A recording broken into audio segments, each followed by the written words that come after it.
Patna metro rail corridor का काम बड़ी तेजी से हो रहा है। अगर यहां मेट्रो ट्रेन की शुरुआत होती है तो पटना के ट्रैफिक में एक नया अध्याय जुड़ जाएगा और पटना उन शहरों में शुमार हो जाएगा जहां मेट्रो सेवा उपलब्ध है।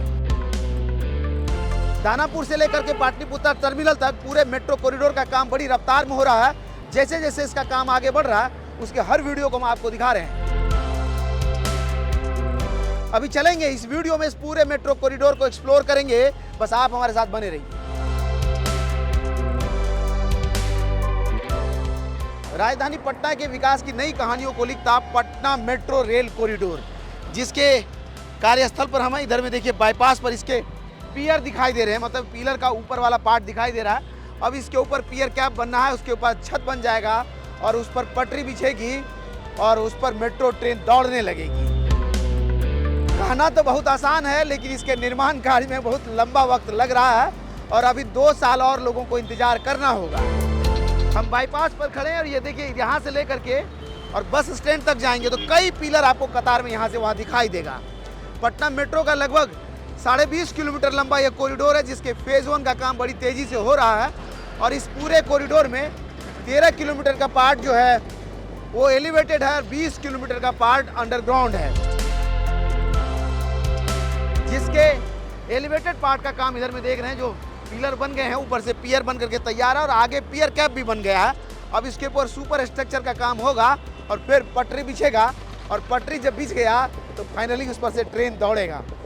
कहने के लिए तो 1-1.5 मिनट का वक्त लगा, लेकिन अभी और 2 साल का इंतजार है। आपको बताते चलें कि इस पूरे कॉरिडोर पर सिर्फ अभी एलिवेटेड पार्ट पर आपको विजुअल काम दिखेगा ऊपर में, और अंडरग्राउंड मेट्रो टनल का जो काम होना है उसके लिए काम का शुरुआत यानी उसका नींव रखा जा चुका है। मुख्यमंत्री नीतीश कुमार ने उसके लिए मैनुलक स्टेडियम के सामने नींव रख दिया है और अब उसका काम शुरू होने वाला है। जानकारी के मुताबिक हम आपको बता दें कि अहमदाबाद से टनल बनाने वाली मशीन पटना के लिए रवाना हो चुकी है और जैसे ही यहाँ पहुँचेगा उसका निर्माण कार्य शुरू हो जाएगा और उसके वीडियो के साथ भी हम आपके साथ जुड़ेंगे। लेकिन फिलहाल आपको बता दें कि पटना मेट्रो रेल कॉरिडोर का काम बड़ी तेज़ी से हो रहा है। जैसे जैसे इसका काम आगे बढ़ रहा है उसके वीडियो के साथ हम आपके साथ जुड़ रहे हैं। फिलहाल आपको बताते चलें कि जहाँ हम खड़े हैं ये देखिए सामने से इधर से आप आएंगे राजेंद्र नगर की तरफ से तो यहाँ से इसका एलिवेटेड पार्ट शुरू हो जाता है और सीधा ये बाईपास होते हुए पटना में पाटलिपुत्रा बस टर्मिनल पर जाकर के ये खत्म हो जाएगा। यानी समझिए दानापुर रेलवे स्टेशन से लेकर के पटना के पाटलिपुत्रा बस टर्मिनल तक लगभग 20.5 किलोमीटर का यह कॉरिडोर है, जो सीधा बेली रोड होते हुए पटना जंक्शन के बाद सीधा गांधी मैदान होते हुए NIT घाट यानी पटना साइंस कॉलेज जो यहाँ देख रहे हैं, यहाँ पर देखिए निर्माण कार्य अभी चल रहा है। बैरिकेटिंग हो गया साइंस कॉलेज के पास भी और अशोक राजपथ पर कई जगह आपको दिखेगा कि बैरिकेटिंग हो रखा है। खासकर यहाँ गांधी मैदान के सामने में अगर आप आएंगे तो ये इस जगह पर पूरा बैरिकेटिंग करके लगता है कि यहाँ युद्ध स्तर पर काम हो रहा है। लेकिन जो जानकारी मिला है कि अभी टनल बनाने वाली मशीन पटना पहुँची नहीं है और अगले महीने उसको पहुँचने की संभावना है, यानी नवंबर महीने से टनल का काम शुरू हो जाएगा। आप अगर सगुना मोड़ की तरफ से चलना शुरू करेंगे तो कई जगह मेट्रो कॉरिडोर का बैरिकेटिंग आपको दिख जाएगा और वहीं यहाँ गांधी मैदान के बगल में ये पूरा लगता है कि इस कॉरिडोर का जो है काम बड़ी तेज़ी से हो रहा है, क्योंकि इसका डाइवर्जन भी यहाँ बन करके तैयार हो गया है और यहाँ से लेकर के यहाँ NIT घाट तक जो है कहीं कहीं पर आपको मेट्रो कॉरिडोर का बोर्ड आपको दिख जाएगा। यहाँ पर भी देखते हैं पूरे मैनुलक स्टेडियम के आउटर एरिया को पूरी तरह से बैरिकेड कर लिया गया और अंदर में लगता है कि टनल का काम चल रहा है। यहाँ से यह कॉरिडोर आगे बढ़ेगा तो राजेंद्र नगर टर्मिनल आएगा। राजेंद्र नगर टर्मिनल के बाद ये मलाई पकड़ी पर इसका एलिवेटेड पार्ट ऊपर उठना शुरू होगा और यहाँ से सीधा आगे बढ़ता हुआ इस जगह पर यहाँ जब पहुँचेगा तो यहाँ 2 कॉरिडोर आपस में मिल जाएंगे। एक जो पटना जंक्शन से मीठापुर होते हुए कॉरिडोर यहाँ आएगा, उसमें आकर के मलाई पकड़ी से जो कॉरिडोर आएगा यहाँ पर मिलेगा और फिर इस रास्ते से होते हुए ये जो पिलर बना है इधर से होते हुए पाटलिपुत्रा बस टर्मिनल की तरफ आगे बढ़ जाएगा। अभी हम आपको लेकर के चलेंगे आगे। हमें पता चला कि इसका पियर भी बन करके तैयार है, तो पियर कैप का कितना काम हुआ और कहाँ कहाँ पियर कैप का काम हो रहा वो भी दिखाएंगे। बस बने रहिए हमारे साथ। यहाँ से वहाँ तक अगर बस स्टैंड की तरफ जाएंगे तो कई पिलर हैं जिसका पियर तक बन करके काम खत्म हो गया और ऊपर कई पिलर हैं जिसमें सरिये दिखाई दे रहे हैं जिसमें पियर बनना बाकी है। कहीं कहीं पियर कैप का भी काम शुरू हो गया और पियर कैप बिल्कुल अलग है इसका, जो आप साफ देख सकते हैं।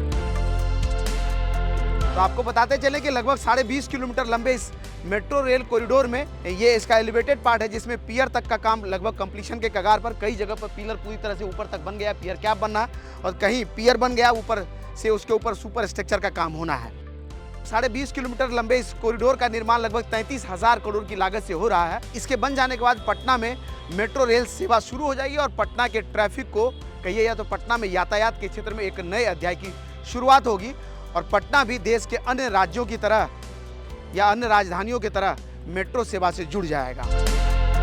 दानापुर से लेकर के पाटलिपुत्रा बस टर्मिनल तक इस कॉरिडोर का निर्माण कार्य चल रहा है, जिसके फेज 1 पर हम खड़े हैं और ये 13.5 किलोमीटर लंबा लगभग है इसका फेज 1, जिस पर देखिए एलिवेटेड पार्ट का निर्माण हो रहा है।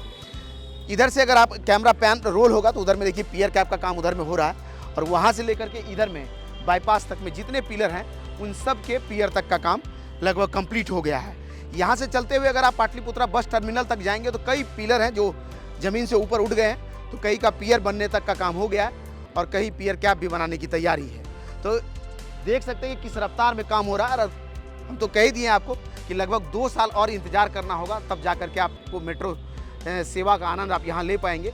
और लगभग इस कॉरिडोर का यहाँ बाईपास का जो काम है वो विजिबल हो गया पूरी तरह से। अगर आप चल करके आएंगे बाईपास में तो आपको हर जगह इस तरह का पिलर दिखाई देगा। दानापुर स्टेशन से लेकर न्यू ISBT यानी पटना के पाटलिपुत्रा बस टर्मिनल तक बनने वाले इस मेट्रो कॉरिडोर में दानापुर स्टेशन पहला स्टेशन होगा, उसके बाद सगुना मोड़, फिर RPS मोड़, उसके बाद पाटलिपुत्रा, रुकनपुरा, राजा बाजार, पटना जू, विद्युत भवन, विकास भवन, उसके बाद पटना जंक्शन, फिर CNLU, मीठापुर, रामकृष्ण नगर, जगनपुरा, खेमनीचक, उसके बाद भूतनाथ, फिर 0 माइल, फिर ISBT।